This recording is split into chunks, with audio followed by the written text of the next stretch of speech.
नमस्ते।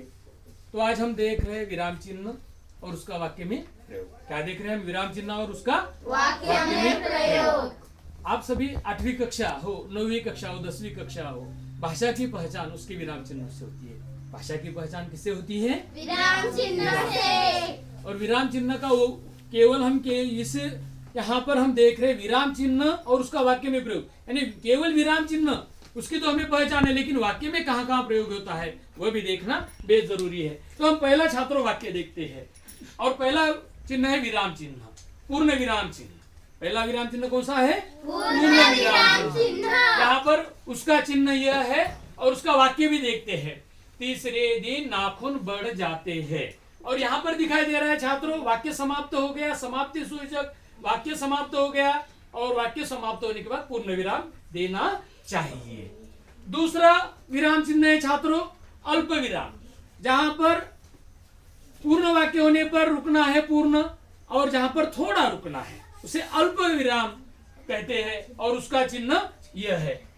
वाक्य इसके देखते हैं। जानते हो नाखून क्यों बढ़ते हैं? और जो अल्प विराम वाक्य में आया है वो यहां पर आया है। तीसरा विराम चिन्ह छात्रों अर्ध विराम, जो इस प्रकार है।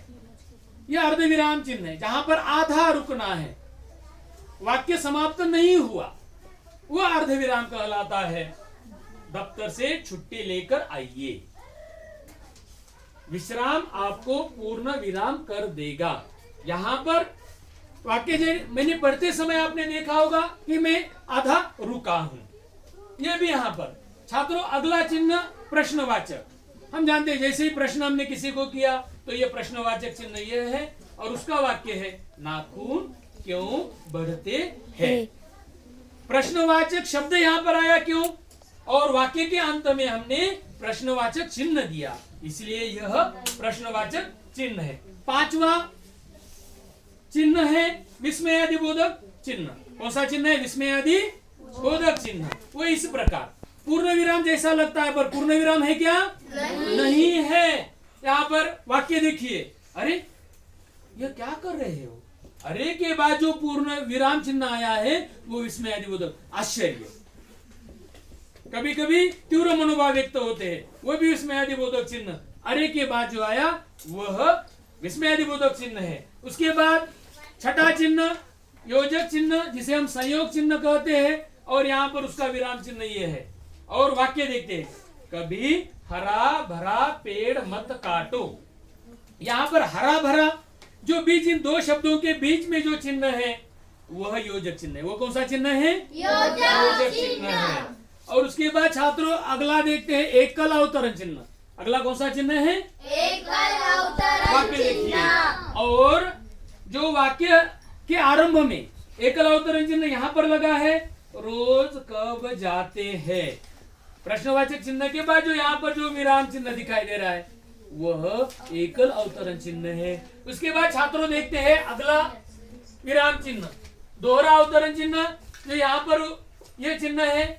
और उसका वाक्य देखो, आरंभ में दोहरा अवतरण चिन्ह लगा है, कह तो ऐसे रहे हो जैसे हंसते ही आओगे। यहाँ पर यह दोहरा अवतरण चिन्ह उसके नीचे देखो अधोरेखित किया है। उसके बाद देखो छात्रों अगला चिन्ह कोष्ठक चिन्ह। कौन सा चिन्ह है? कोष्ठक चिन्ह। वह इस प्रकार। और वाक्य देखो बीच में ही यह इतने 3 शब्द जो कोष्ठक में है, तो यह इस प्रकार वाक्य में प्रयोग कोष्ठक चिन्ह का होता है? नहीं भाई नहीं। और यह जो दिखाई दे रहा है आपको, ये 3 शब्द ये कोष्ठक में आए हैं। उसके बाद 10वां चिन्ह लाघव चिन्ह। जिस प्रकार डॉक्टर हो, माँ के बाद हो, माँ यानी माननीय के बाद जो प्रयोग होता है, और डॉक्टर के बाद और श्री के बाद ये लाघव चिन्ह। और वाक्य हमने पाठ्य पुस्तक का ही लिया है। यह तो यस यच रजा है। यस के बाद यहाँ पर जो दिखाई दे रहा है ये लाघव चिन्ह है। यच के बाद ये चिन्ह दिखाई दे रहा है ये लाघव चिन्ह है। इसकी भी पहचान और इसका वाक्य में प्रयोग कहाँ होता है वो भी देखना जरूरी है। और अंतिम चिन्ह है निर्देशक चिन्ह। अंतिम चिन्ह कौन सा है? निर्देशक चिन्ह, जहां पर निर्देश के लिए और कुछ बात कहते समय, और उसका चिन्ह यह है वाक्य मैं सोच में पड़ गई, मैं सोच में पड़ गई। यहाँ पर ये निर्देशक चिन्ह है। मेरा काम तो पुणे में है। इस प्रकार छात्रों, यह हमने बहुत महत्वपूर्ण विराम चिन्ह, जो 11 विराम चिन्ह आज हमने देखे, इस संदर्भ में आपको पाठ्य पुस्तक में जो वाक्य है विराम चिन्हों के, यह भी देखने हैं और इसे समझना यह है कि कौन से वाक्य में कौन से विराम चिन्ह आए हैं। आपको कल स्वाध्याय इसका, कल पाठ्य पुस्तक के जो 11 विराम चिन्ह जो आज हमने देखे हैं, इन विराम चिन्ह युक्त जो वाक्य आपके हिंदी के पाठ्य पुस्तक में है, उस वाक्यों को आपको अपने काफे में लिखना है और उसके नीचे उसका विराम चिन्ह और उसका विराम चिन्ह का नाम लिखना है। धन्यवाद छात्र।